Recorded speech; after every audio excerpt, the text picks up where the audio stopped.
My dad told me to leave and never come back, while I was still holding my fork, the gravy on my plate already cooling. my daughter sitting beside me, so quiet it felt like the room itself was holding its breath.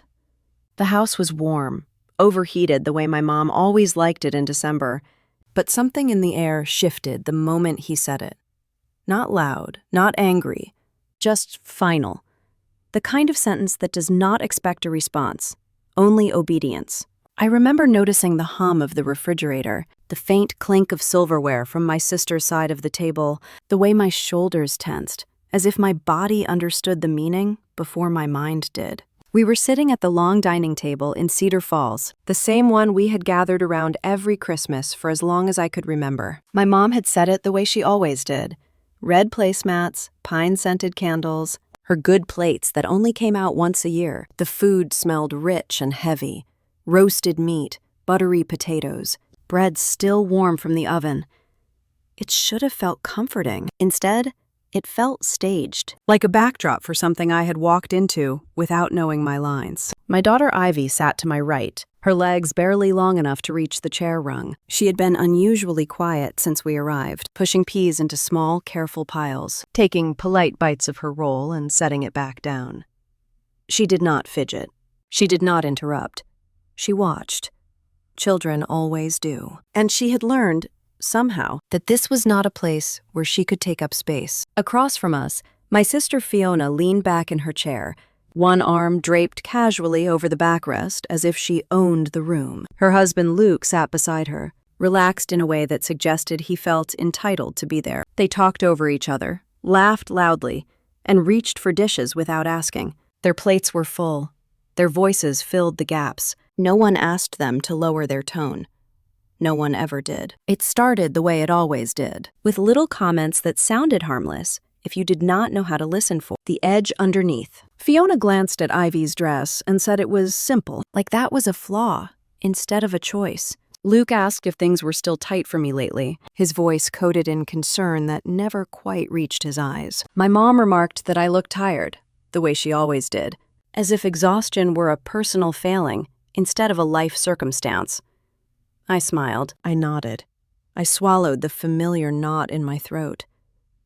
It was Christmas. Guy was watching. I had told myself I would get through the night without making waves. I had told myself it was just a few hours. The tension crept in slowly, the way it does when everyone pretends nothing is wrong while quietly sharpening their knives. Fiona talked about her plans for the coming year, the opportunities she was considering, the ideas she and Luke were tossing around. Luke chimed in about real estate, about timing the market, about how family should always support family. He said it like a principle, not a request, and my stomach tightened in response. My dad sat at the head of the table, his posture stiff, his eyes fixed on his plate more often than not. He had barely spoken since we sat down. My mom fluttered around him, asking if he wanted more potatoes, more gravy, more bread, as if filling his plate could somehow fill the space he was leaving empty. Somewhere between the second round of food and Fiona's third comment about how grateful she was for stability, my dad finally looked up. His gaze moved from my mom to Fiona to Luke, then landed on me. It did not soften when it reached Ivy. That was the moment I knew something was coming. Not because it was unexpected, but because I had felt this gathering before, the way pressure builds right before something gives. He cleared his throat. He said my name. Then he said I should leave. He said I should take my child and go. He said I should not come back. There was no shouting, no dramatic flourish, just a sentence delivered with the same tone he used when he talked about the weather or the price of gas. My mom did not object. She nodded, her lips pressed together in something that almost looked like relief. Fiona smiled, a small, practiced smile that did not quite reach her eyes, and added that Christmas was better this way, without the tension. Guy's hand froze on her fork. She did not look up. She did not cry. She went very still, like an animal that knows sudden movement will only make things worse. I felt something crack inside my chest. Quiet and sharp, the way a plate breaks in another room and you hear it a second too late to stop it. I could have begged. I could have explained. I could have tried to justify my presence in a house I had been invited into. I could have reminded them of all the times I had shown up, all the ways I had helped, all the months and years I had tried to be useful enough to keep my seat at the table. Instead, I did nothing. I set my fork down. I wiped my hands on my napkin. I looked at my daughter. Before I go any farther, let me pause for a moment. I always like knowing what people are doing when they listen to stories like this. It makes the world feel a little closer, a little more human. So if you feel like it, share it in the comments later. When all of this happened, I was sitting at that table, feeling the air around my shoulders turn cold, even though the house was warm. Wondering how many moments pass in our lives before we realize we are no longer welcome. I leaned toward Ivy and told her, calmly, that it was time to get her coat and her backpack. I told her we were leaving. She did not argue. She slid out of her chair with a quiet grace that made my chest ache. She walked toward the hallway like she had been waiting for permission. The room shifted the moment she left. Fiona crossed her arms, satisfied. Luke exhaled as if a problem had just been solved. My mom sighed and told me not to make this harder than it had to be. My dad said nothing at all. That silence told me everything I needed to know. I stood up slowly. My chair scraped softly against the floor. I felt my face do something unexpected. It smiled. Not a warm smile, not a friendly one. The kind of smile that comes when you realize you have been playing a game that was rigged from the start. I said that they would not need a gift. I said it evenly, without raising my voice. They looked at me like they were waiting for a tantrum, for tears, for a scene. Instead, I turned and walked into the kitchen. I had placed the envelopes there earlier that day, tucked behind a stack of holiday platters in the cabinet near the sink. Thick paper, official-looking, each one marked carefully, meant to be opened when the time was right. I had thought Christmas would be that time. I had thought maybe, just maybe, this would be the moment things shifted. I took them out and laid them on the counter. My mom laughed, a short, incredulous sound. Fiona asked what I thought I was doing. Luke scoffed and said something about drama. My dad finally spoke again, his voice flat, telling me to stop. I did not stop. I tore the first envelope cleanly in half. The sound was louder than it should have been. My mom's smile faltered. I tore the second, slower this time, deliberate. Fiona's expression tightened. Luke straightened in his chair, his casual confidence slipping. I tore the third without hesitation and placed the pieces neatly on the counter. For a moment, no one spoke. Then Fiona accused me of proving their point. My mom shook her head like she was watching a stranger. My dad stared at the paper as if willing it to be something else. I turned away. Guy stood in the hallway, already bundled in her coat, her small backpack hanging from one shoulder. She looked up at me, eyes wide but steady. I took her hand and led her toward the front door. The cold hit my face as we stepped outside, sharp enough to make my lungs ache. I did not look back until we reached the car. Through the window, I saw them gather around the counter. I saw my mom pick up a torn piece. I saw Fiona press two halves together. I saw my dad's face change. Confusion giving way to something like fear. Behind me, the front door flew open. My name was shouted. Guy's hand tightened in mine. I opened the car door, helped her inside, and slid into the driver's seat. 5 minutes earlier, they had told me to leave and never return. Now they were begging me to stop, knowing that whatever came next, there was no going back to the way things were before. I let the car idle for a breath and then shut the engine off again, because there was one more thing I had to do before we left that house for good. I told Ivy to wait by the door. I said it softly, the same way I used to when she was smaller and afraid of storms. She nodded without asking why. She always did. She trusted my voice more than she trusted the room we were standing in. I turned back toward the kitchen. The sounds of the house met me halfway. Platons being set down. A chair scraping. Fiona laughed under her breath like she had already won. Luke cleared his throat as if he were about to offer an opinion no one had asked for. My mom humming to herself, a habit she used when she wanted to smooth something over without actually addressing it. The kitchen light was brighter than the dining room. Hash in a way that made every surface feel exposed. The counters were cluttered with the leftovers of a holiday meal, serving spoons resting in half-empty dishes. crumbs, scattered like small evidence of a celebration that had gone wrong. The cabinet near the sink stood exactly where it always had, and my hand moved toward it without hesitation. I opened the door and reached behind the stack of platters. My fingers closed around thick paper, heavier than a card, stiffer than an envelope meant for a letter. There were 3 of them. They had been sitting there all afternoon, quiet and patient, waiting for a moment I had believed would feel different. I carried them to the counter and set them down in a neat line. The sound they made when they touched the surface was dull and solid, not festive at all. Fiona leaned forward to look at them, her mouth already curling. She asked if those were cards. Her tone was playful, dismissive, like she was humoring a child. Luke snorted and said something about dramatic timing. My mom laughed, a sharp little sound that made my shoulders tighten. She said I was being dramatic, that this was not the time. My dad finally stood up. He told me to stop. He said it the way he always did when he wanted control back, calm and clipped, as if raising his voice would have meant losing ground. I looked at him and then back at the paper in front of me. For a second, a memory flickered. Him teaching me how to fold a letter straight. Him telling me that paper mattered, that what you put on it could follow you forever. I pushed the thought aside. I took the first envelope and tore it cleanly down the middle. The sound was loud in the quiet kitchen, a rough ripping that seemed to echo. My mom gasped. Fiona stopped smiling. Luke sat up straighter, his amusement flickering into confusion. I did not rush. I took the second envelope and tore it slower, feeling the resistance in the paper, the way it gave way under steady pressure. My dad took a step toward me and then stopped. He told me again to stop, this time sharper. I did not look at him. The third envelope came apart without a pause. I placed the torn pieces on the counter, arranging them neatly, the way my mom used to insist things be done. Order mattered to her. Appearances mattered. I wondered if she noticed the irony. For a moment, no one spoke. The room did not explode into anger the way I had expected. There was no shouting, no accusations.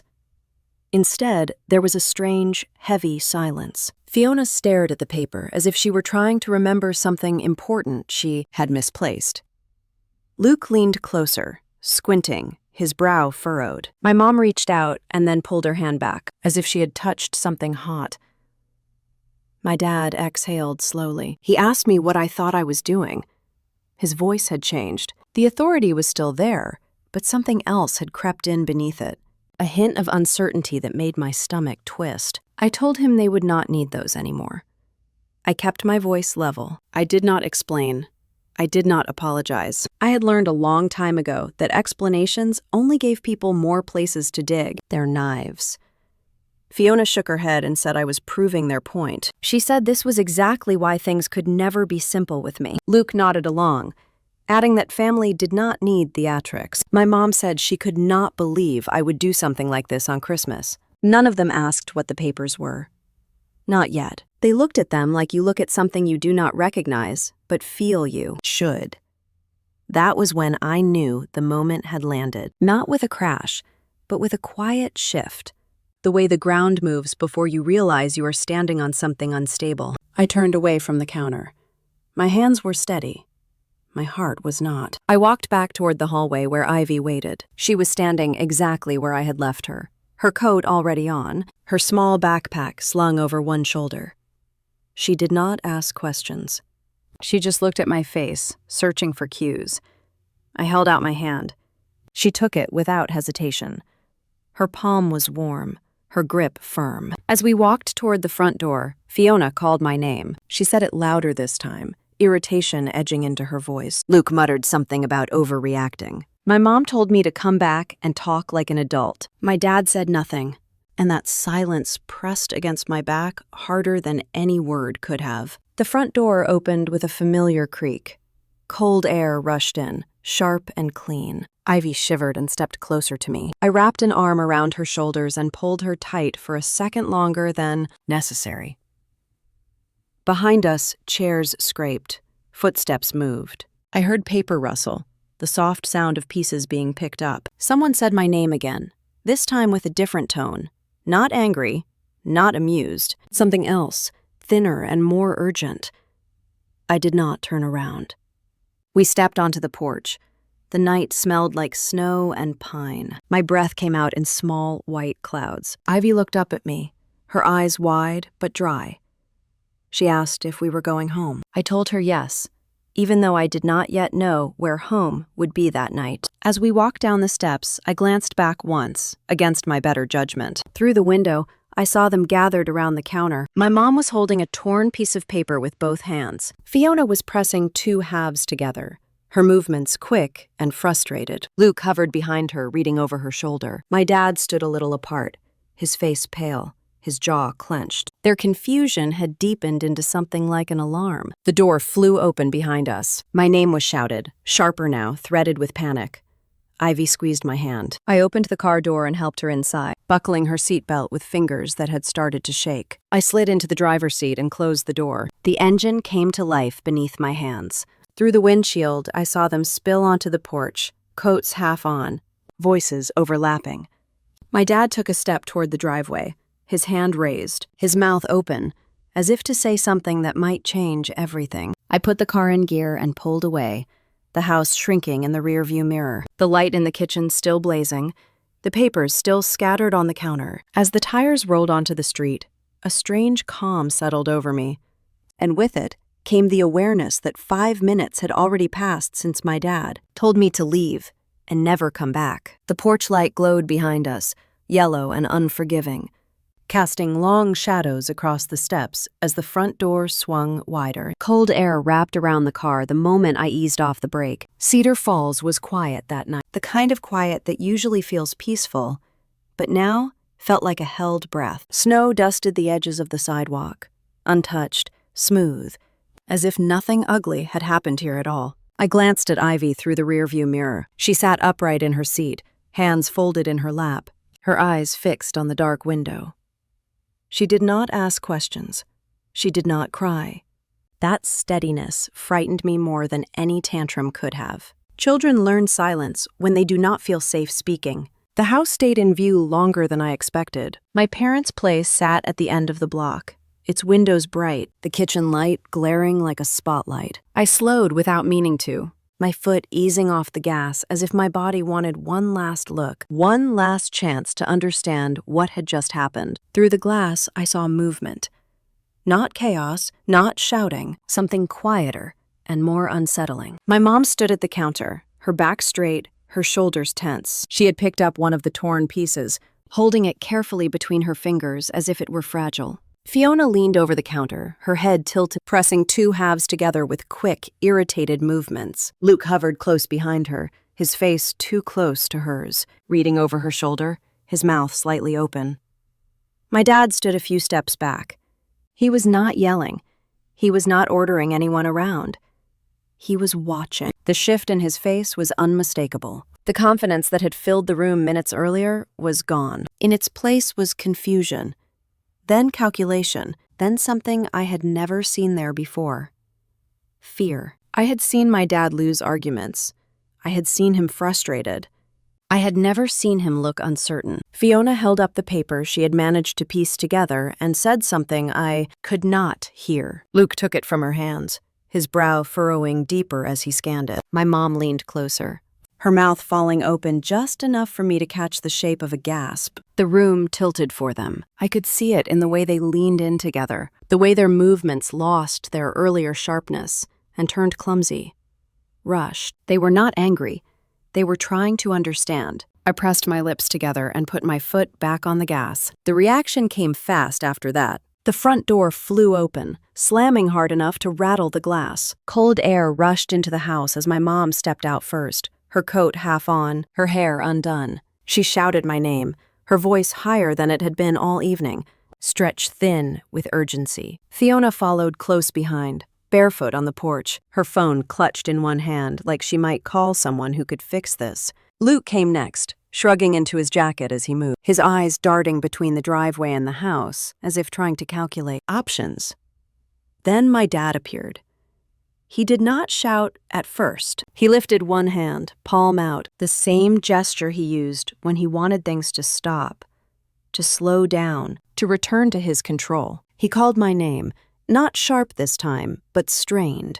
The way someone speaks when they realize they have misjudged the situation. I felt Ivy shift beside me. Her hand reached for mine, small fingers wrapping around my palm. I squeezed back, grounding myself in the warmth of her skin. I pulled the car forward, the engine humming steadily, indifferent to the drama unfolding behind us. Gravel crunched beneath the tires as we reached the end of the driveway. My mom ran after us, her steps uneven, her breath visible in the cold air. Fiona waved her arm, shouting something I could not make out. Luke called out too, his voice blending into the others, a chorus of panic. My dad moved faster than I had seen him move in years. He jogged down the driveway, his face flushed, his mouth working as he tried to find the right words. When he spoke again, I could hear him through the closed windows. His voice muffled but unmistakably changed. There was no authority in it now, only urgency. I stopped at the edge of the street, the red of the brake lights washing over them. For a heartbeat, I considered rolling down the window. I imagined what he might say, that it was a misunderstanding, that emotions had been high, that we should talk. That family did not throw each other away over dinner, I imagined myself answering. I imagined explaining. I imagined the old familiar pull to smooth things over, to make it easier for everyone else, even at my own expense. Then I looked at Ivy. She was watching them now, her face pale in the dashboard light, her eyes tracking the movement of their bodies as they closed the distance. She did not look scared. She looked alert, watchful, like she was memorizing this moment, filing it away. I knew then that I could not let them speak. I eased my foot off the brake and turned onto the street. The house slipped out of view, the porch light disappearing behind the trees. My mom called my name one last time, the sound fading quickly as we drove away. The road stretched ahead of us, dark and empty, lined with houses that looked just like theirs. Warm windows, twinkling lights, families gathered inside, laughing, arguing, passing dishes, living lives that did not include being told to leave and never return. I drove without speaking, my hands steady on the wheel, my breathing slow and deliberate. The heater hummed softly, filling the car with warm air that smelled faintly of pine from the little tree hanging from the mirror. It felt surreal, this normalcy layered over something so raw. Ivy broke the silence first. She asked where we were going. Her voice was quiet, careful, like she did not want to upset anything further. I told her we were going somewhere warm, somewhere safe, somewhere we could rest. The words felt thin in my mouth, but they were the truth, as far as I could make them. She nodded and leaned back in her seat. Her eyes drifted shut for a moment, then opened again. She did not sleep. She stayed awake, watching the road ahead, trusting me to know where to go, even when I did not. As we drove, my phone buzzed in the cup holder. Once, twice, again. I did not pick it up. I did not need to see the screen to know who it was. I could already hear their voices in my head, layered over each other, each one asking for something different, none of them asking how Ivy felt. The silence inside the car felt heavy, but it was a clean weight. It did not cut. It did not bruise. It simply existed. At a red light, I caught my reflection in the windshield, my face like something had settled into place. I realized then that the 5 minutes that had passed were not just a measure of time. They were a line. On one side was the woman who kept trying to earn her place at a table that had never truly been hers. On the other was someone else entirely, someone who had finally stopped explaining. I pressed the gas and kept going, the road opening up in front of us, the house shrinking behind us, the night swallowing the sound of their voices, until there was nothing left but the steady rhythm of the tires and the quiet certainty that whatever waited ahead would be built without their permission. I kept driving through the quiet neighborhoods of Cedar Falls, the road stretching ahead of me like a long, dark ribbon, and for the first time that night, I felt the weight of an older truth settle in my chest. What happened at that Christmas table was not sudden. It was not new. It was simply the cleanest version of something I had lived with my entire life. The house I had just walked out of was never a place meant for me to belong. It had taken 32 years and 5 minutes for the truth to finally stop hiding. As the street lights flicked across the windshield one by one, I felt myself drift back to the earliest days when the rules of that house were carved into me long before I understood I had a choice in the matter. Fiona was older by 6 years, old enough to have already earned her golden status before I was born, old enough to take up space in every room, every conversation, every hope my mom had ever tied to motherhood. By the time I arrived, the crown was already on her head. I was simply expected to orbit her light. I remember being small enough that my feet did not touch the floor when I sat at the kitchen table. My mom would braid Fiona's hair with ribbons that matched her dresses while I sat with my breakfast, waiting to be told what chore I should take care of before school. Fiona never washed a dish in her life before high school. She glided through childhood the way children do when the world is tilted in their direction, when every mistake is softened and every success praised twice as loudly. I learned quickly that my job was to make things easier for everyone else. I learned to be quiet. I learned to step aside. I learned to carry. There were nights when my mom worked late and my dad stayed upstairs, lost in whatever paperwork he was dealing with. Fiona would call for me from the living room, asking for a glass of water or a snack, or help finding something she had misplaced. I would bring it to her while she lay sprawled across the couch, flipping channels, acting like I was hired help instead of her sister. If I dared to say no, even once, she would raise her voice and call my name in a tone that summoned my mom like a whistle. Then I would be scolded for refusing to help. It never mattered what I was doing. It only mattered that Fiona wanted something, Ivy murmured in the back seat, shifting slightly in her booster, and the soft sound pulled me out of the memory just enough to steady myself before it washed over me again. There were holidays when the difference between us felt almost cruel in how plainly it showed. One Christmas, Fiona unwrapped a new bicycle, pink with little streamers on the handles, a basket with her name painted across the front. Everyone clapped. My dad wheeled it around the living room so she could show off how she would ride it in the spring. When it was my turn, I received a pair of snow boots 2 sizes too big, with the receipt taped inside so my mom could exchange them if she found a better sale. I remember thanking her because I had already learned that my gratitude softened her impatience. Another memory rose up, sharp and unwanted. A day in late summer when I was 10 and Fiona was 16. She had a friend coming over to work on a school project, and my mom asked me to clean the living room so it would look tidy. Fiona sat on the stairs painting her nails while I bent over the carpet picking up her things. When her friend arrived, she laughed loudly and said she could not believe I was still doing chores like some little maid. Fiona laughed too. My mom heard them from the kitchen, and instead of stepping in, she called out for me to finish faster because guests were waiting. I learned not to mind being smaller.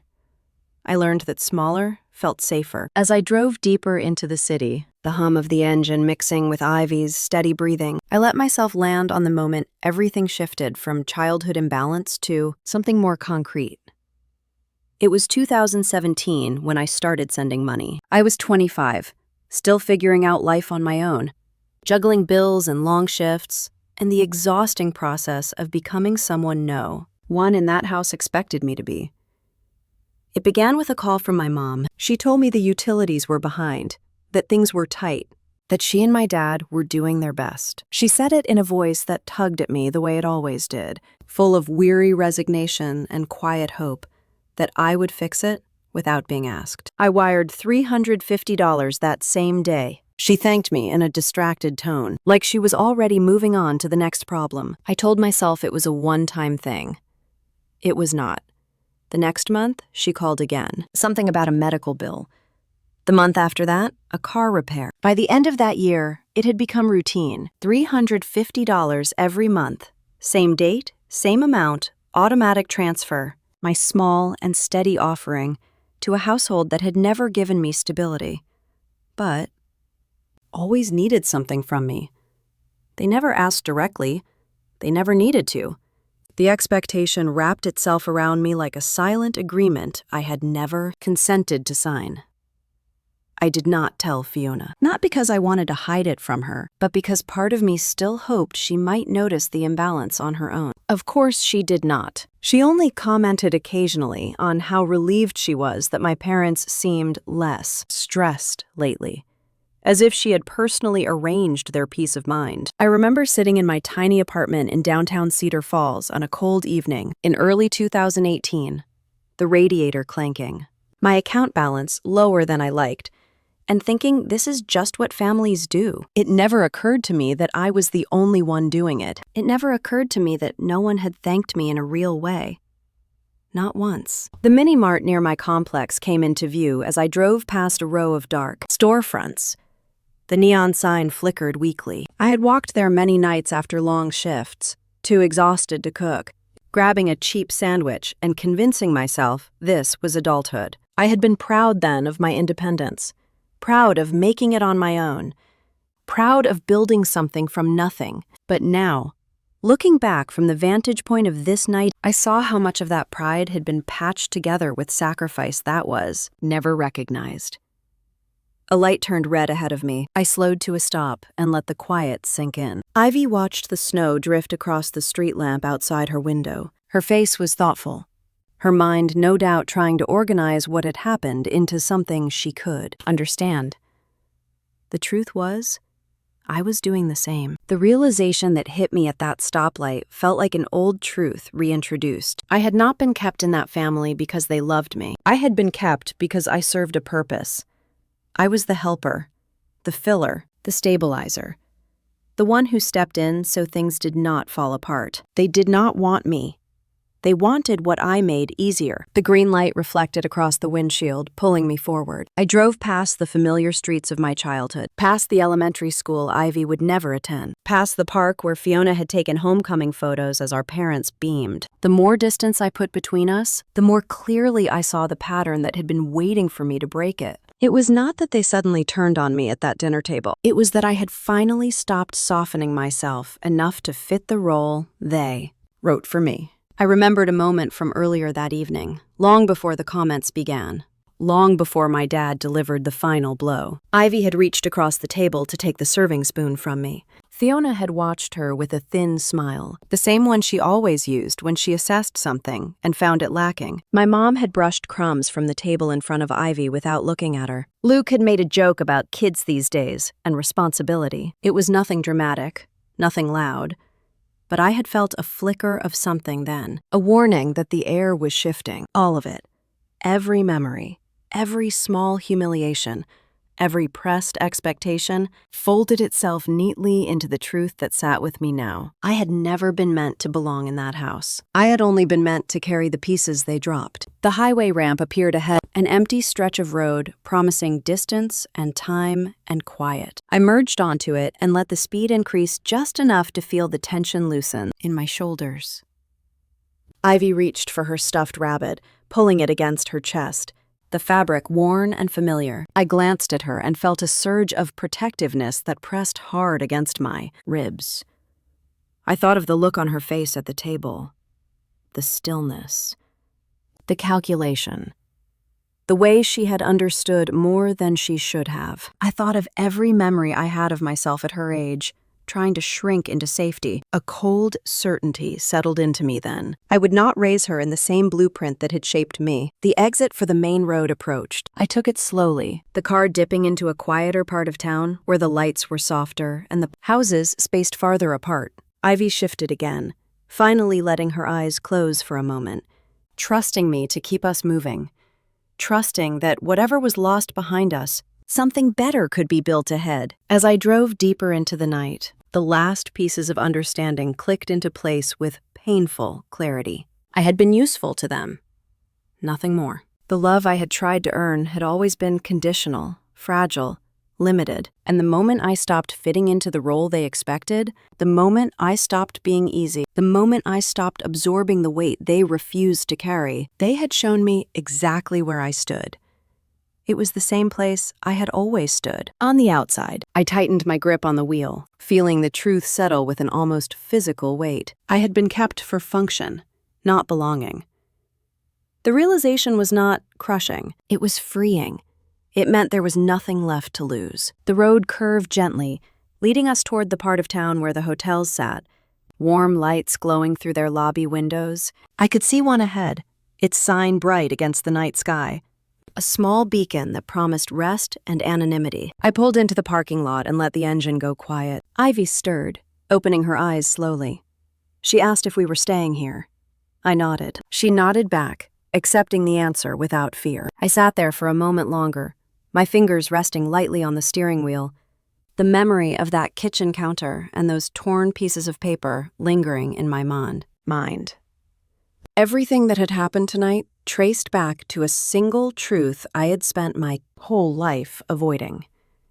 Some houses are not homes. Some families only hold together as long as someone is willing to be small enough to fit in the cracks. And for the first time, I realized I was done making myself small. I unlocked the door and stepped into the cold, ready to walk my daughter into a place where belonging was not something I had to earn, piece by piece. As we crossed the parking lot, the memory of the torn envelopes still flickered through my mind. But another memory rose with it, one I could never separate from the weight of that paper. Evan. The lobby doors slid open with a soft rush of warm air. Ivy's small hand was in mine, her steps slow and tired, the quiet hum of the hotel heater, the soft carpet beneath our feet, the muted light, all of it wrapped around me like a reminder that gentle spaces still existed. I held on to that thought as we checked in, as we took the elevator to the 3rd floor, as I unlocked the room and helped Ivy settle onto one of the 2 beds. Once she was tucked beneath the blanket and her breathing settled into the soft rhythm of sleep, I let myself sink onto the edge of the other bed. The room was dim except for the small lamp between us. Simply there, with the quiet pressing in, it finally felt safe enough to remember the person who had shown me what a real home could feel like. Ian had never arrived in my life with grand gestures or booming declarations. He appeared the way steady people do, quietly, consistently, a warm presence in a noisy world. We met when I was 26, both of us in line at a small coffee shop off Harrison Street. He accidentally tipped his cup and splashed coffee onto his own sleeve. He laughed at himself, a soft, embarrassed laugh, and I remember thinking he carried himself like someone who did not mind being human. It was such a simple thing, but at the time, it felt rare. We talked for the first time that morning, and then again the next week. And before long, the conversations felt like a place I could set my worries down without being judged for them. Evan worked as a construction safety inspector. He had a quiet pride about it, not the kind most people show when they want admiration, but the kind that lives in someone who knows their work protects lives. He liked to build things, fix things, understand how things held together. I used to tease him that he could look at a crooked picture frame and feel personally challenged by it. He loved doing small, thoughtful things without ceremony, leaving a cup of tea on the nightstand when he knew I had slept poorly, tucking my gloves into my coat pocket on cold mornings so I would not forget them, fixing the squeak in our front door and announcing it like it was some grand accomplishment. Every time he smiled, it felt like an invitation to breathe easier. Ivy had been only a baby when he came into our lives. He held her the first time like she was a secret he had been entrusted with. He never talked about being her stepdad. He simply was. He showed up. He read bedtime stories in silly voices. He kissed her forehead before leaving for work. He never treated her as anything less than his own heart. That was why the call in 2023 broke something in me I have never been able to fully name. It was a Thursday morning in late October. Cold enough that frost clung to the edges of the windshield. Kevin had kissed my cheek, kissed Ivy's forehead, and promised he would be home in time for dinner. He smiled, that familiar, steady smile, and told us to bundle up.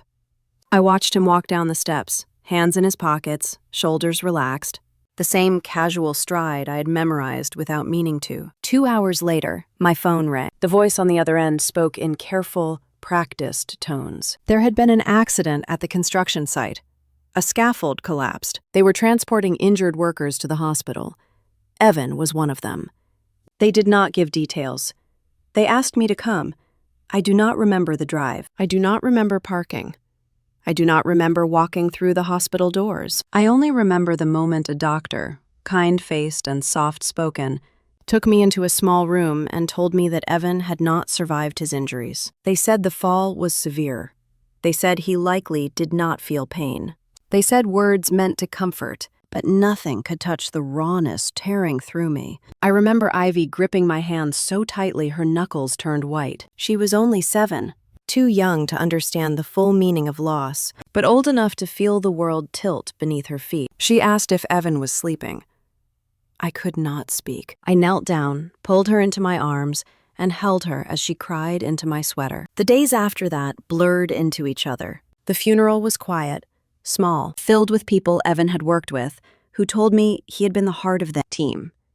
They told me he noticed things others overlooked, that he cared about safety more than deadlines.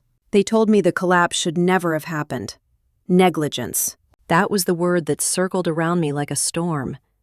Negligence had taken him. Negligence had left a hole in our lives that nothing could fill. The company sent flowers. They sent a representative who spoke solemnly about tragedy and unforeseeable events. But the workers who stood by me after the service, men with calloused hands and weary eyes, told me the truth. There had been warnings. There had been complaints. Corners had been cut to save time and money, and Evan had been the one standing beneath the scaffold when it gave way. Grief made everything heavy. The food tasted like cardboard. Days stretched too long. Nights pressed on my chest like a weight. I woke up to silence that felt wrong, as if the world itself had lost balance. Ivy crawled into my bed every night for months, her small body trembling with dreams she could not explain. I held her the way Evan used to hold both of us, wishing I could borrow even an hour of his steadiness. It was during those She was calm, sharp, and honest in the way few people are when money and loss collide. She explained that Evan's case would require investigation. She told me to expect delays. She warned that companies do not admit fault easily. She spoke gently when she said it would take time, and more strength than I felt I had. Her husband Derek, a certified financial advisor, sat with us once and went over what documents I needed to gather. He never once made me feel stupid for not understanding the terms. He told me to focus on Ivy. He told me grief is work too. The legal process stretched across the next year. Papers, statements, meetings, questions that felt like salt in open wounds. Every time I thought the process might be nearing an end, something else surfaced that pushed it back. I learned patience the hard way. I learned how to speak through tears. I learned that even in tragedy, people wanted proof. It was late December of 2024 when Helen called. I almost did not answer. Ivy and I were decorating the small tree in our living room, stringing lights that flickered unevenly. The phone buzzed on the coffee table. When I saw her name, a chill ran through me. I picked up slowly, my heart already beating faster. She said the settlement had been approved. The amount was $1.8 million. My breath caught in my throat. I sat down on the couch, staring at the wall as her voice explained the next steps. The number echoed in my head like a bell. $1.8 million. Money that came from the worst moment of our lives. Money that did not bring Evan back. Money that felt both enormous and painfully small compared to the weight of what had been lost. I hung up the phone and sat in silence. Guy climbed into my lap and asked what was wrong. I wrapped my arms around her and held her close, my thoughts a tangle of grief and uncertainty. When I finally found my voice, I told her things were going to be okay. She looked up at me with those steady eyes and nodded, trusting me without question. In the days that followed, I kept the settlement to myself. Not because I wanted to hide it, but because I needed time to understand what it meant. The money felt like a strange kind of responsibility. A gift wrapped in tragedy, a chance to rebuild, but also a reminder of what could never be repaired. As I sat at our small kitchen table with a cup of lukewarm tea, I thought about my parents. I thought about all the months, all the years, all the $350 transfers that had kept them afloat. I thought about the way they had leaned on me without seeing me, the way they had accepted help without offering any in return. And somewhere in the middle of that quiet afternoon, a thought rose that I had not expected. Maybe this was my chance to give them something bigger, something that could fix things. Not the past, but the future. Something that might finally shift how they saw me. I imagined paying off their mortgage, clearing their debts, giving them the fresh start they had always longed for but never managed to build themselves. I imagined helping Fiona too, even though she had never once helped me. I imagined the look on their faces when they realized I had chosen generosity instead of resentment.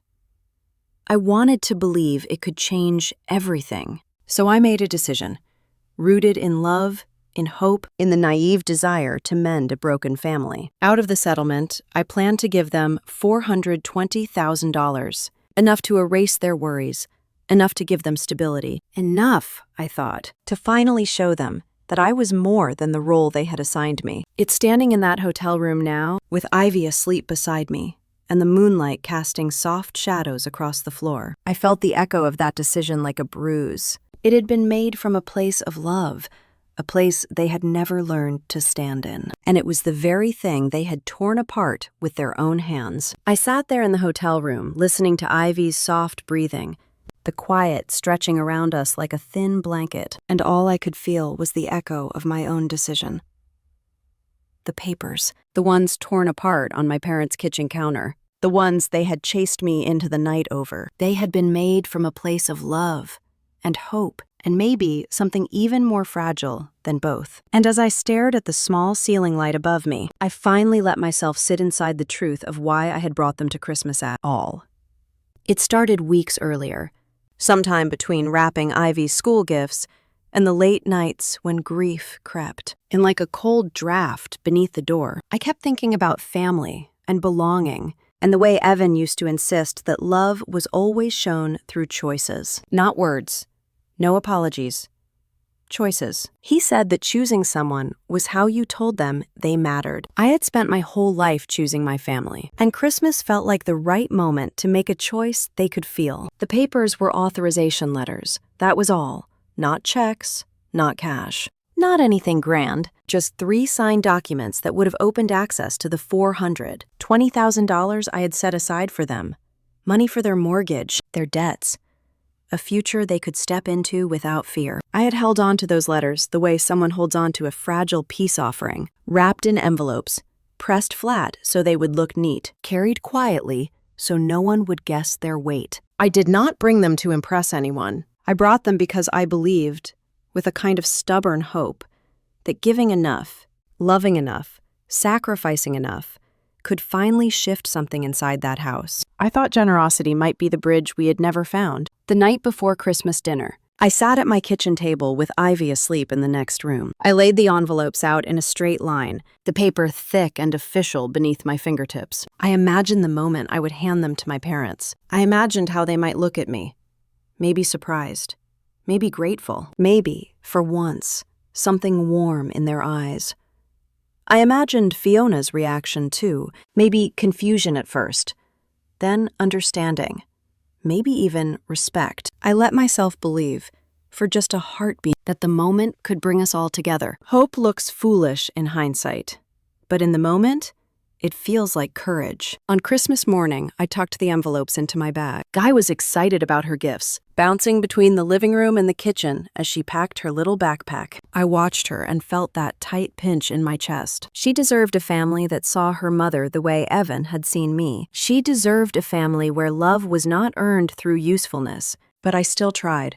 I still carried the envelopes. I still believed something could be repaired. When we arrived at my parents' house, the warmth of the furnace hit me as soon as we stepped inside, thick and suffocating.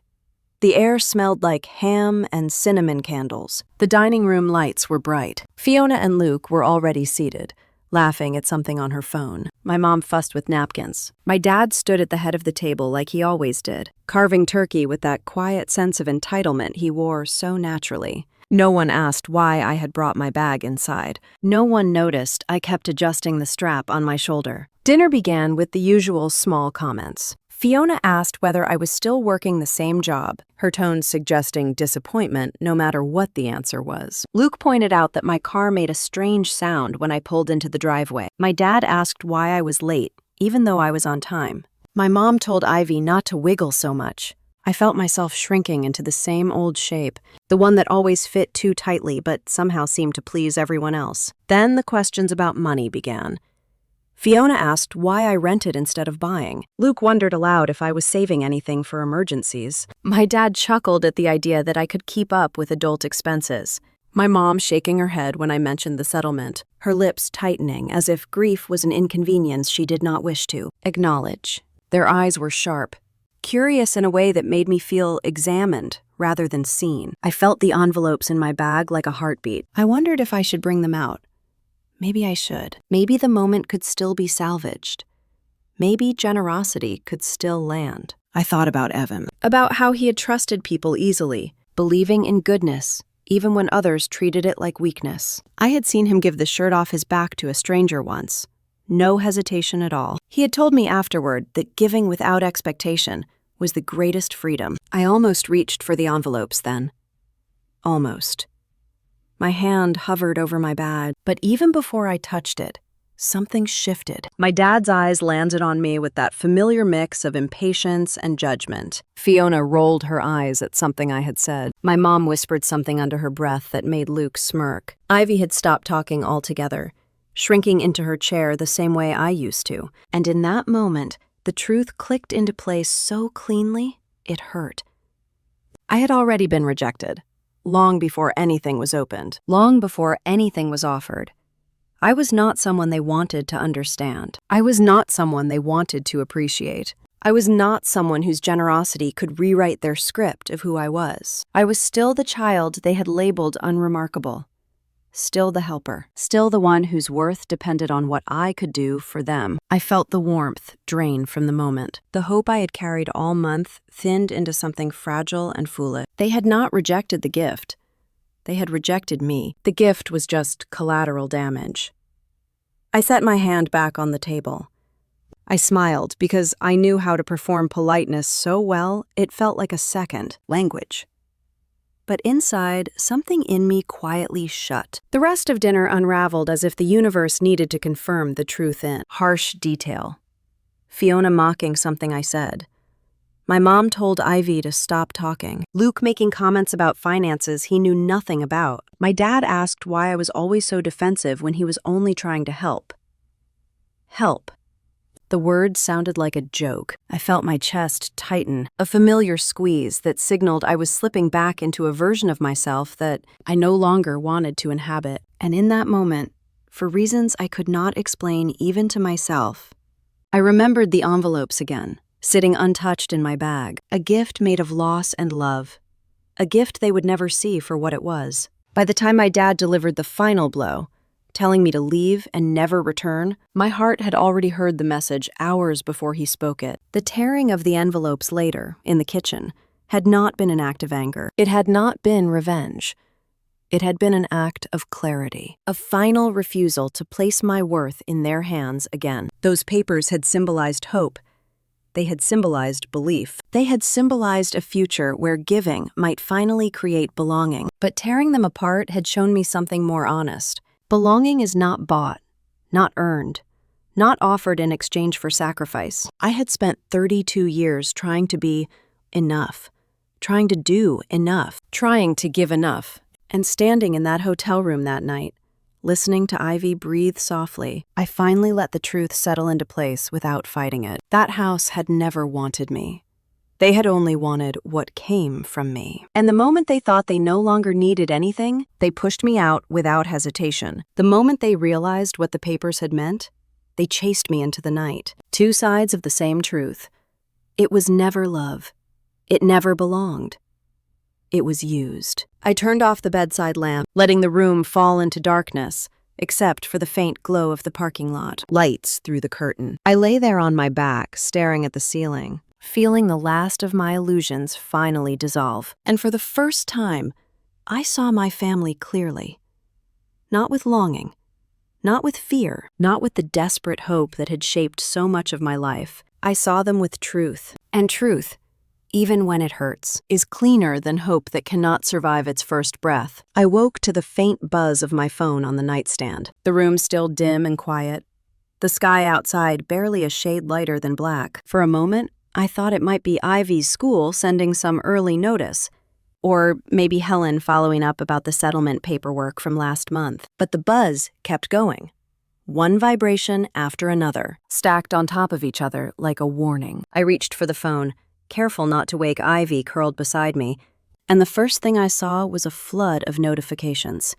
Missed calls, texts, tags, mentions. My stomach tightened before I even opened anything. The very first preview line made my chest go cold. "Did you see what your sister posted?" I tapped the notification, and Fiona's Facebook post filled the screen. My eyes moved slowly across the words, as if my mind needed time to brace for impact. Family can be the biggest blessing or the deepest betrayal. Some people only come around when they want something, and some people will rip apart Christmas just because they didn't get their way. Then she added the part that told me her intention had never been healing. And before anyone asks, yes, she got a settlement after her husband died, a big one. And still, she showed up empty-handed. I sat perfectly still, letting the words sink in. It was not just the lie. It was the framing. The suggestion that grief had turned into greed. The idea that I had benefited from Evan's death. That I owed them something because the universe had been cruel to me. My phone buzzed again. Another message. Then another. My mom. "Call me. Please." My dad. "You need to fix this before it gets worse." My aunt. "Henry, I do not know what happened, but you should really talk to your parents. They're devastated." Then, a cousin I had not spoken to in 5 years. "Fiona said you yelled at everyone and left them on Christmas. Is that true?" I set the phone down on my lap and pressed both hands against my forehead. There was a heaviness in my chest that felt familiar, the kind that used to show up after arguments in my parents' house when I was younger. The pressure of knowing I would be blamed no matter what the truth was. I looked over at Ivy. She was turned toward me, her cheek resting on her arm, her hair a little tangled from sleep. For a moment, I just watched her, breathing in the small quiet that came with mornings before the world intruded. Then the phone buzzed again. A long buzz this time. My mom called. I silenced it. It buzzed again. My dad. I finally answered just so it would stop waking Ivy. The moment the call connected, my mom's voice came through, sharp and frantic. "Naomi, thank God. What were you thinking about leaving like that? Your dad hasn't slept." Fiona is beside herself. People are calling us nonstop. I sat up a little. She kept going. "You embarrassed us. You made a scene. Now the whole family is talking." Her voice cracked slightly, but I knew it was not grief. It was fear. Fear of being seen as anything other than the put-together mother of a perfect family. My dad's voice cut in behind her. "Give me the phone." Then it was him speaking directly to me. "Naomi, you need to fix this. Today. Take responsibility. Apologize for walking out. Apologize for tearing those papers. And tell Fiona you're sorry for the misunderstanding." Misunderstanding. The word almost made me laugh, except nothing about this was funny. "Da," I whispered, keeping my voice low so Ivy wouldn't wake. "You told me to leave. You told me not to come back." He scoffed, impatient. "That was in the heat of the moment. You knew what I meant. You are twisting things again. Fix it, before more damage is done." My hands shook slightly. He had that tone he always used, the one that carried certainty even when he was wrong, the tone that demanded compliance. Then Luke's voice chimed in the background. "Is she saying anything about the money? Ask her if she still has it." My stomach turned. My dad spoke again.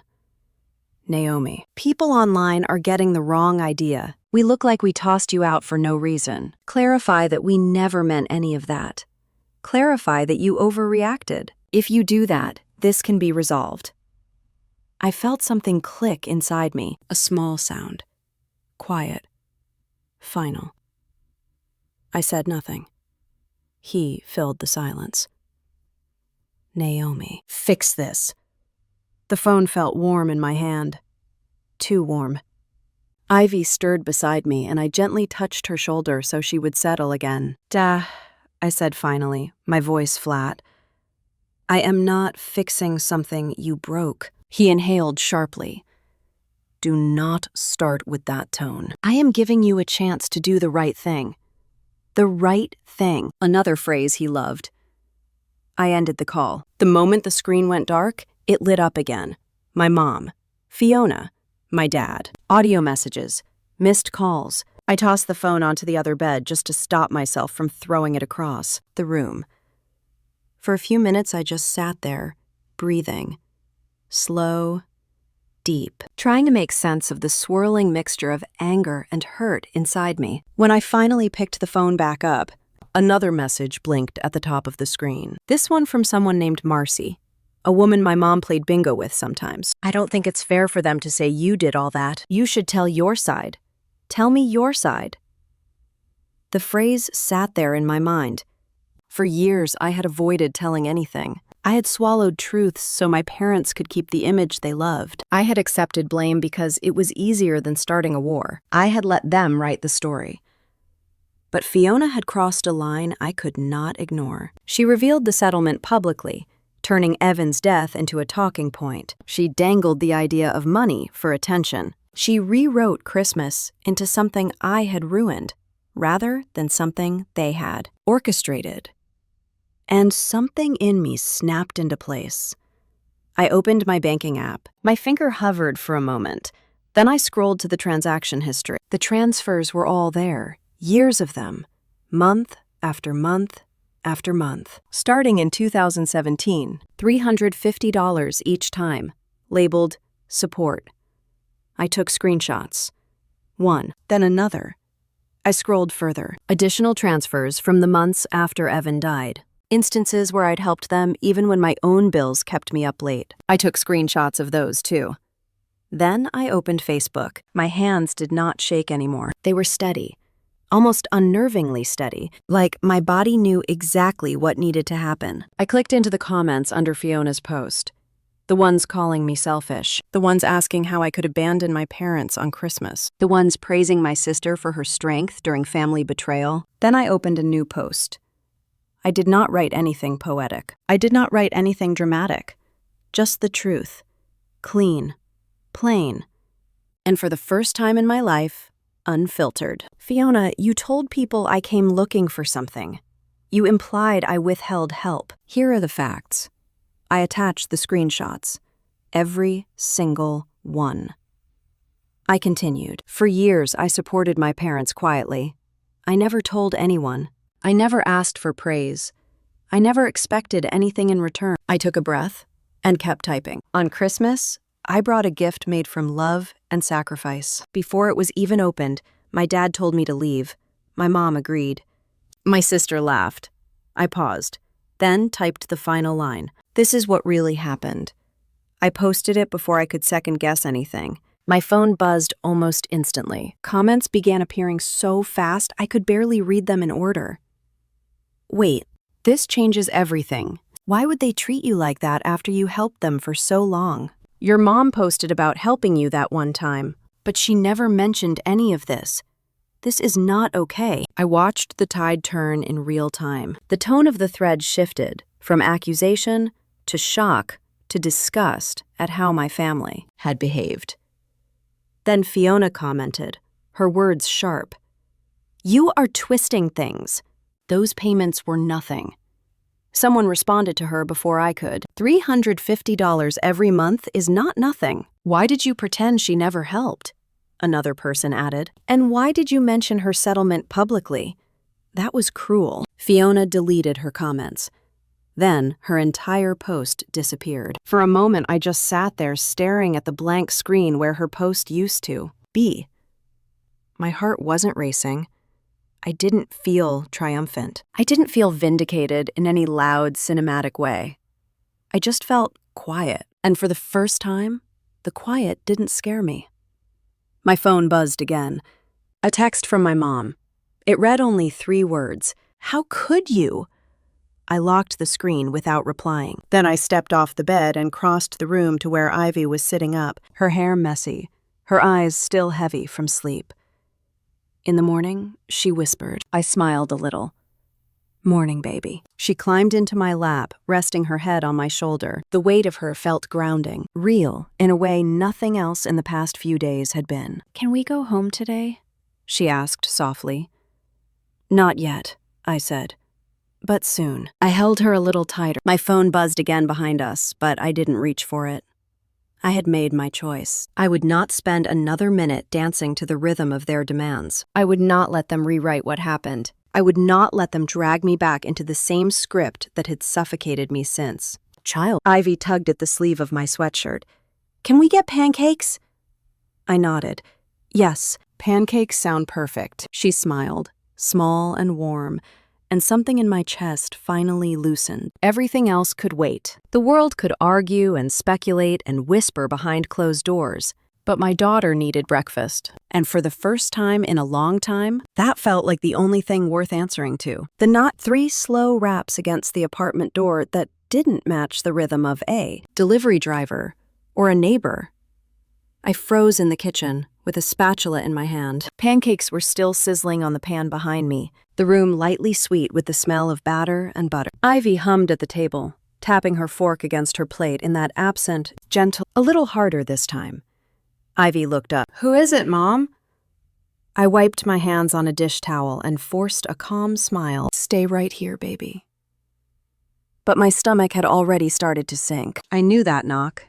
It was the kind of knock meant to signal importance, urgency, a demand wrapped in politeness. I walked to the door, my bare feet sticking just slightly to the tile. I peered through the peephole and my breath caught. My mom stood there holding a large cake box with both hands, her shoulders pulled tight like she had been practicing remorse on the drive over. My dad was beside her, jaw set, coat zipped up to his throat even though the sun had warmed the afternoon. Fiona stood slightly behind them, her arms crossed, her expression hovering somewhere between irritation and forced politeness. And Luke loomed behind her, hands shoved in his pockets, eyes flicking over the hallway like he didn't really want to be there. I didn't open the door immediately. I just looked at them through the small circle of glass. The cake box was white, tied with a thin red ribbon. My mom's fingers clutched it like it was fragile, like she was afraid it might slip from her hands, or that I might refuse to take it. Maybe both.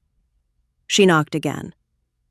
Naomi, sweetheart, please open the door. I exhaled slowly and cracked it open just enough to stand in the frame. The latch was still hooked. I didn't invite them in. The hallway light hummed overhead, buzzing faintly. My mom lifted the cake a little as if presenting it. We brought this for you. For Ivy, too. My dad cleared his throat. His voice came out in a tone I had never heard from him, at least not directed at me. Controlled. Careful. Naomi, we drove all the way here. Can we talk inside? Behind him, Fiona attempted a soft smile that didn't reach her eyes. We thought it would be better in person. The last few days have been overwhelming. I kept one hand on the door. I am not doing this inside. My mom blinked at the boundary. The smile flickered. Oh. Well, we can talk right here, too. Whatever makes you comfortable. But her eyes betrayed her, darting past my shoulder, scanning for Ivy, looking for the real leverage point. My dad started first, stepping half a foot closer. Look, what happened at Christmas was a misunderstanding. Your mom and I were upset. Things were said that should not have been said. We want to clear the air. I held his gaze. You told me to leave. You told me not to come back. He inhaled sharply, like he might deny it. Then his jaw tightened. It was in the heat of the moment. Fiona chimed in quickly. Everyone was emotional. It is Christmas. You know how tense things can get. We all have to be adults about this. Luke added under his breath. And practical. That word landed like a stone. Practical. Not sorry, not remorseful, not accountable. Practical. My mom's voice cut in, bright and trembling. Naomi, we want to apologize. We want to put this behind us. She pushed the cake closer, as if sugar could patch what they had torn. This is your favorite. Lemon with cream filling. We know you love it. I stared at the cake, then at her. You never made that cake for me, Mom. It was always for Fiona, even on my birthdays. She blinked rapidly. Well, we are making it now. We are trying. Isn't that worth something? No one said the word money, but it hovered like fog between the walls. Then my dad said something that made the air tighten. You made things worse by posting those screenshots. It humiliated us. If you had an issue with how Christmas went, you should have come to us privately, not online. I let out a short breath. David, you and Mom spent years pretending you supported me. You let people believe I was irresponsible, passive, ungrateful. I corrected what you created. His cheeks flushed a dull red. That money was nothing compared to what parents do for their children. Fiona, I felt the shift inside me again. Sharp, clean. This visit was not about reconciliation. It was about image. It was about control. It was about regaining access to something they believed belonged to them. I heard peeked around my hip, one hand gripping the hem of my sweatshirt. Her hair was still messy from the morning. Her eyes were wide, scanning the cluster of adults in the hallway. My mom's face lit up too quickly. Ivy, hi, sweetheart. Come give Grandma a hug. Ivy didn't move. She tightened her grip on my shirt, her small fingers pressing into the fabric. That single gesture said more than any argument could. My dad crouched slightly, as if lowering himself would make him seem softer. Ivy, honey, we brought cake. Do you like cake? She took a step back until her shoulder pressed against my leg. Fiona laughed lightly, a brittle sound. Oh, come on, she is just shy. But Ivy wasn't shy. She was scared. And she was remembering Christmas. She was remembering the table, the tone, the commands. I smoothed a hand over her hair. It is okay, baby. Go back to the table. I will be right there. She nodded but didn't move until she was sure I wouldn't close the door behind her. She walked backward, eyes still on them, and vanished into the kitchen. I listened for the soft sound of her climbing onto her chair. My mom's smile dimmed. She looks upset. We did not mean to make her feel unwelcome. Kids misunderstand adult things all the time. I met her eyes. You did make her feel unwelcome. You told her mother she wasn't wanted, right in front of her. My dad straightened.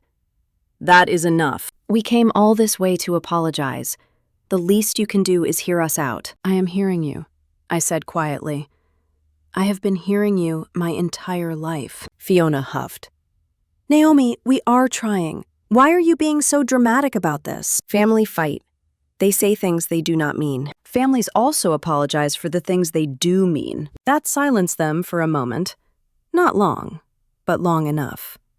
Luke stepped forward finally, his eyes fixed on me with an almost impatient urgency. Look, can we just get to the point? You know this whole mess got blown out of proportion because of the money. I felt the word hit like cold water. My mom shot him a warning glance, but he kept going. If you had just talked to us, things could have been handled differently. Nobody wants to take anything from you. We just thought you would want to help, since you have the ability now.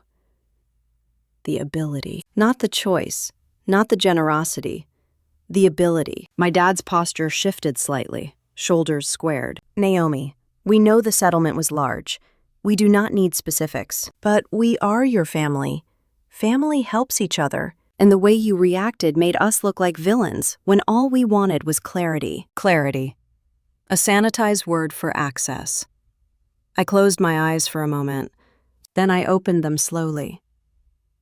You want to come inside so you can look around, so you can ask about my finances, so you can figure out how to position yourselves. You are not here for me, or for Ivy. You are here because your reputation cracked, and you want it sealed again. My mom's eyes filled, but the tears looked forced, like she was trying to summon softness on command. That is not fair. We care. We are trying. No, you are performing. She flinched as though I had struck her. My dad stepped closer. His voice dropped, low, almost dangerous. Naomi. Open this door. Let us talk properly. This behavior is unacceptable. You owe your family respect. I did not raise my voice. I didn't need to. No, I do not owe you anything. Fiona's expression shifted first. The mask slipped. Her voice sharpened. So you are really going to stand there and act like we are strangers? After everything. Everything. The years of being used for convenience. The years of being guilted into silence. The years of giving quietly while they took loudly. Yes, I whispered. If that is what it takes to protect my daughter, Yes. My mom lowered the cake box, her hands trembling slightly. Naomi, we are your parents. You cannot shut us out. I can. And I am. I closed the door, slowly, without a slam, just a quiet, final click. Through the wood, I heard my mom gasp softly. My dad muttered something about ungratefulness. Fiona called my name twice with rising frustration. The cake box thudded against the floor when someone set it down too hard. I leaned my forehead against the door for a moment. My heart pounded, but my mind was clear in a way it had never been in their presence. I had drawn a boundary, a real one, a solid one, and I had not apologized for it.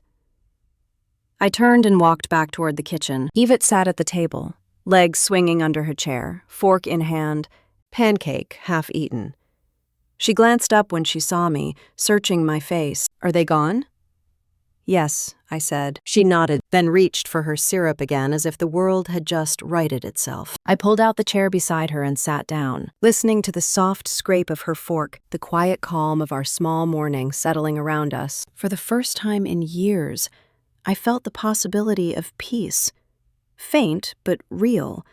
Like a door opening somewhere deep inside my chest. But some part of me knew this was not the end, only the pause before whatever came next. Ivy finished her pancake and leaned her head against my arm, the soft weight of her telling me she had settled back into her own small world. Again.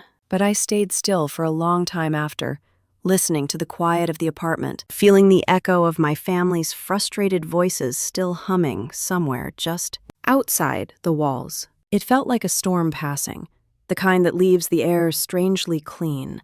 Over the next few weeks, things did not explode the way I expected. There were no dramatic confrontations, no police wellness checks, no sudden appearances at my job. Instead, there was a steady unraveling, like threads breaking one by one, in a sweater that had already been stretched too thin.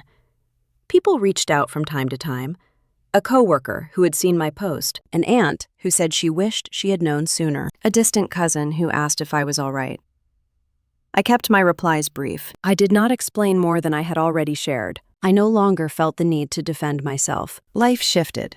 Not quickly, but steadily. In early spring, I heard through a neighbor of my parents that the house I grew up in had been listed for sale. It was a small comment, made while we waited outside the school for our kids, the kind that seemed harmless on the surface. They put up a for sale sign last week.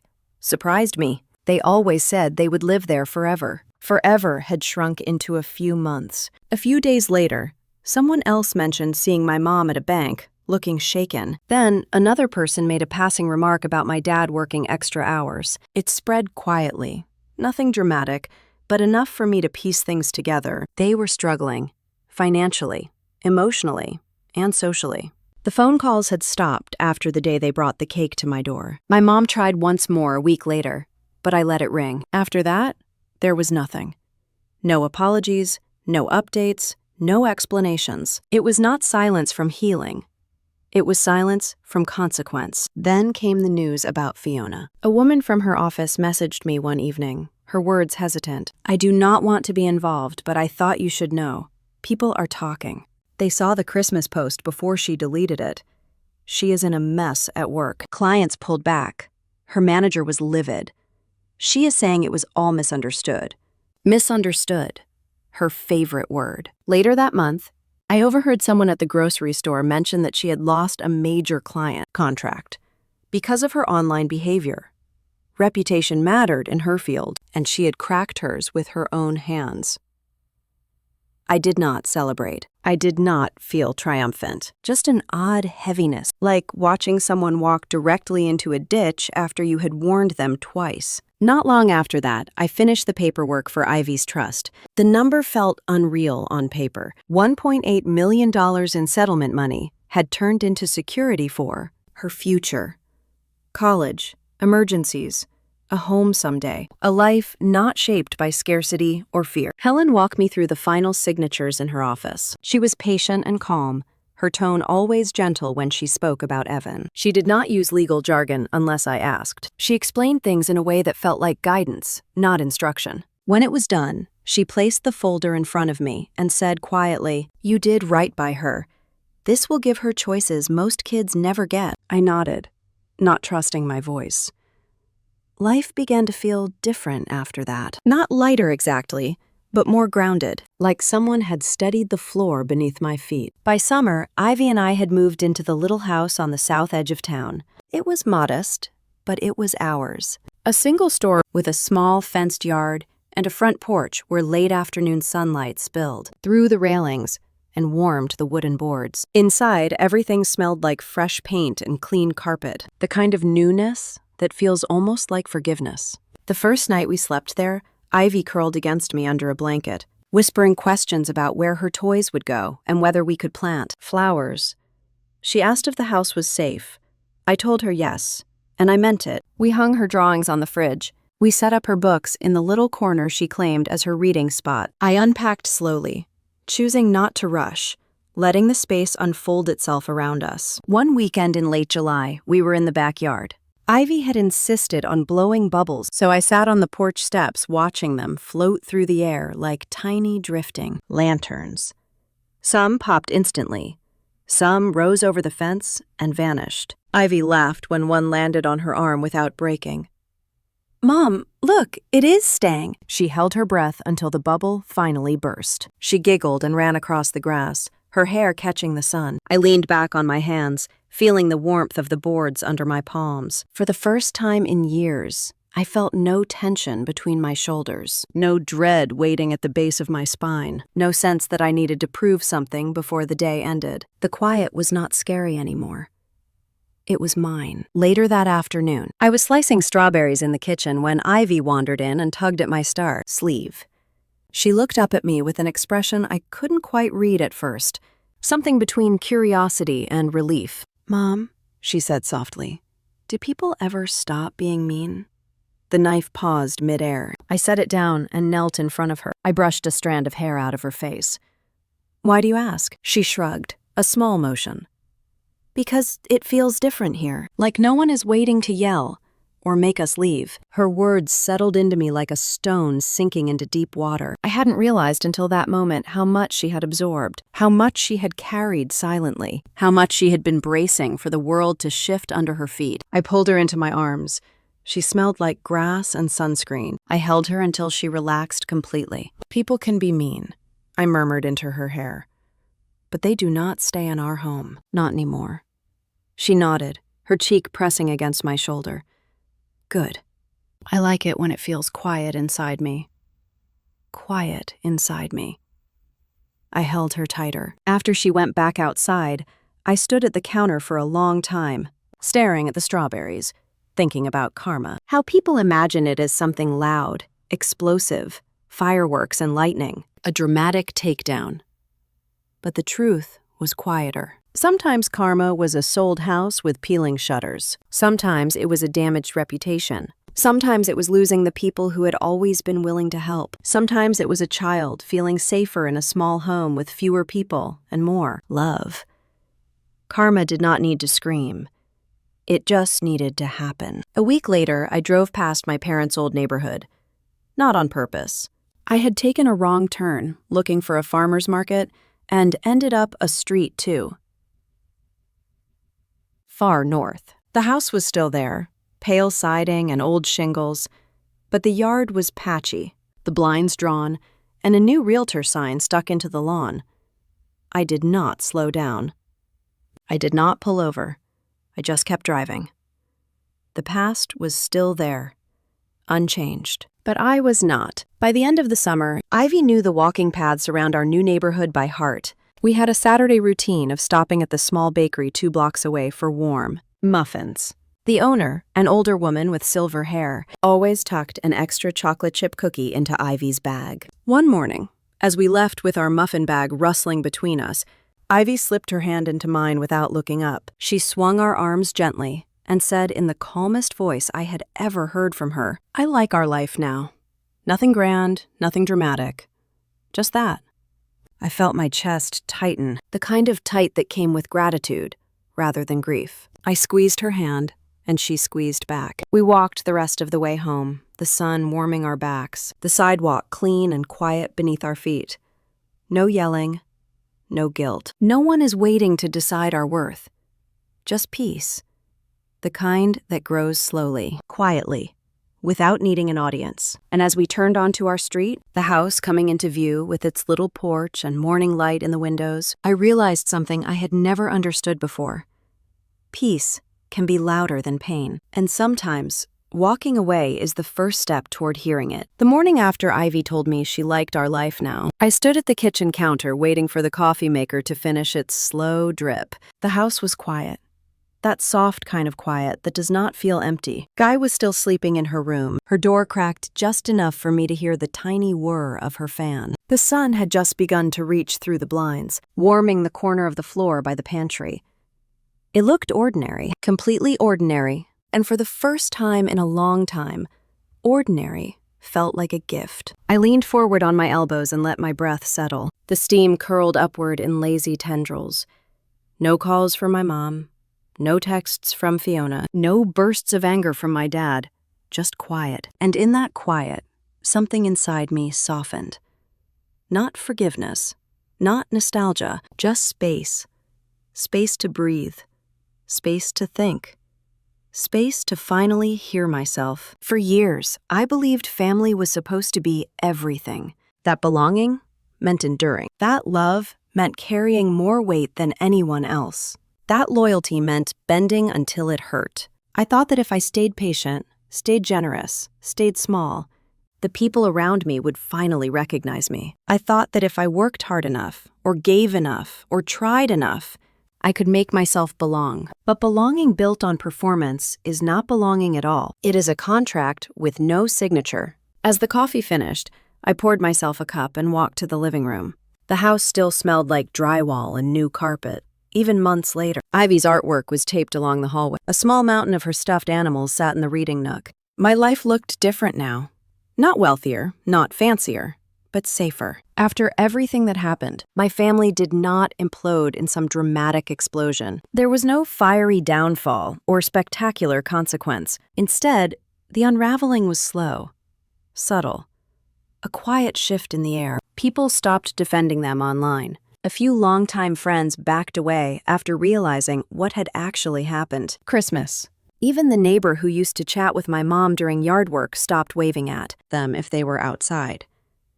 Their house sat on the market longer than expected. My dad had to change his hours at work. My mom took on part-time shifts at a craft store. Fiona tried to rebuild her shattered reputation, but found that trust takes longer to mend than it does to break. These were not punishments. They were outcomes, natural, gradual outcomes of choices stacked over years. And I did not have to raise a finger. Sometimes, the world simply reveals the truth on its own. Later that day, Ivy padded into the living room with her blanket wrapped around her shoulders. Her hair was shoved into a loose knot at the top of her head, strands sticking out in every direction. She blinked at me slowly, still half asleep. "Morning, Mom." "Morning, love." "Want breakfast?" She nodded and crawled into my lap, blanket and all. I wrapped my arms around her and rested my chin on her head. Outside the window, the sky brightened from pale gray to soft gold. I listened to the hum of the refrigerator, the way her breath rose and fell, the tiny squeak of her socks rubbing against my jeans. It was a small moment, but it anchored something deep inside me. This was the life Evan wanted for us. Not wealthy, not extravagant, just safe, just peaceful. Just ours. For a long time, I had felt guilty for that settlement money, as if it had come with expectations I needed to meet, or debts I somehow owed. But now, watching Ivy nestled in my arms, I finally understood what that money truly was. Not compensation, not reward, it was a second chance. A tool for building a future in my own hands, instead of my parents'. Later that afternoon, we met our neighbors, a couple in their mid-60s who lived 2 doors down. They had heard someone new moved in, and arrived with a plate of homemade cookies. "Welcome to the block," the woman said. "We're glad you're here." Glad you're here. 4 simple words that meant more than they probably realized. That evening, Ivy and I walked through the neighborhood. She ran ahead on the sidewalk, chasing her shadow, hopping between cracks. As we passed one of the houses, a man waved at us from his porch. Ivy waved back so enthusiastically she almost tripped. She giggled as she caught her balance. It was such a small thing, just a wave, just a walk. But I felt a warmth in my chest that did not fade. No one here knew my family. No one expected me to explain myself. No one judged me for leaving. They simply accepted us, quietly, effortlessly. That is what belonging is supposed to feel like. As the days turned into weeks, I noticed the changes in myself, too. The way I no longer jumped when the phone rang. The way I slept deeper. The way I stopped rehearsing conversations in my head. The way I could look in the mirror without bracing for someone else's criticism. Meanwhile, not arrive with fireworks. It arrived in the shape of small, steady breaths. One night, after I put Ivy to bed, I sat outside on our small porch with a blanket wrapped around my shoulders. The air was cool, the kind of cool that made me grateful for warmth, rather than resentful of cold. I stared at the quiet street, the porch light, the soft rustle of leaves in the breeze. For the first time, I let myself think about my parents without flinching. I thought about the girl I had been, always trying, always hoping. I thought about the version of myself sitting at the Christmas table, waiting for approval that was never coming. I thought about tearing the envelopes, not as revenge, but as release. Some losses feel heavy at first. Family, illusions, old dreams. But when you finally let them go, your hands are free to hold something better. That was dignity. Not revenge, not bitterness, just stepping out of a story that had been choking me for years. I told myself I would allow grief for what could have been. Grief for the parents I wished I had. Grief for the childhood I had tried to rewrite. But I would not let that grief carve me into someone small again. A door closing is not always a tragedy. Sometimes it is an escape.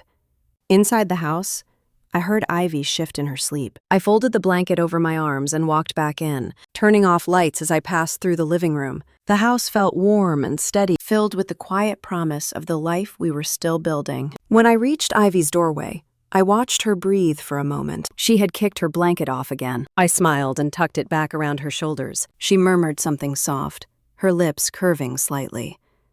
Safe. She was safe, and so was I.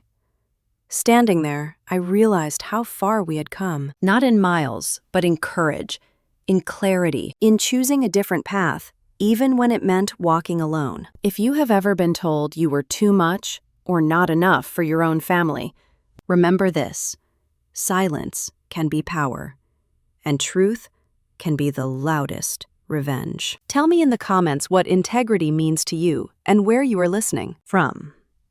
I turned away from the doorway and let the glow of the hall light guide me toward the rest of the night, carrying peace with me like something finally earned.